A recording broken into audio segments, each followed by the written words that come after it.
ഞായറാഴ്ച ഉച്ചത്തേക്ക് എന്തെങ്കിലും സ്പെഷ്യലായിട്ട് ഉണ്ടാക്കണമെന്ന് വിചാരിച്ച് ഇങ്ങനെ ഇരുന്നപ്പോഴായിരുന്നു ഇന്നലെ പുറത്ത് പോയപ്പോഴത്തേക്കും നല്ല അസൽ കപ്പ കിട്ടി കേട്ടോ. അപ്പോൾ പിന്നെ ഞാൻ വിചാരിച്ചു രാവിലെ തന്നെ ശരത്തിനോട് കുറച്ച് എല്ലോട് കൂടിയ ബീഫ് മേടിച്ചുകൊണ്ട് വരാൻ പറഞ്ഞു.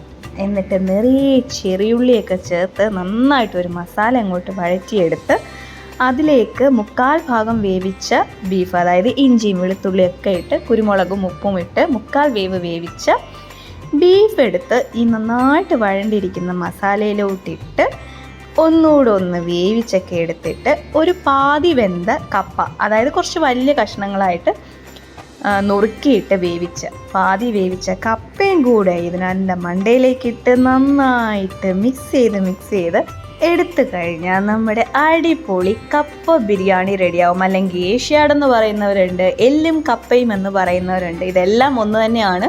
ഞാനിതിന് മുമ്പ് ഇത് ചെയ്തിട്ടുണ്ടായിരുന്നു. അപ്പോൾ ഞാൻ കുറച്ച് വേറൊരു രീതിയിലാണ് ചെയ്തത്. തേങ്ങയൊക്കെ വറുത്തരച്ചൊക്കെയാണ് ചെയ്തത്. ഇത് അങ്ങനെയൊന്നും അല്ല, വളരെ ഈസി ആയിട്ട് ചെയ്തെടുക്കാം.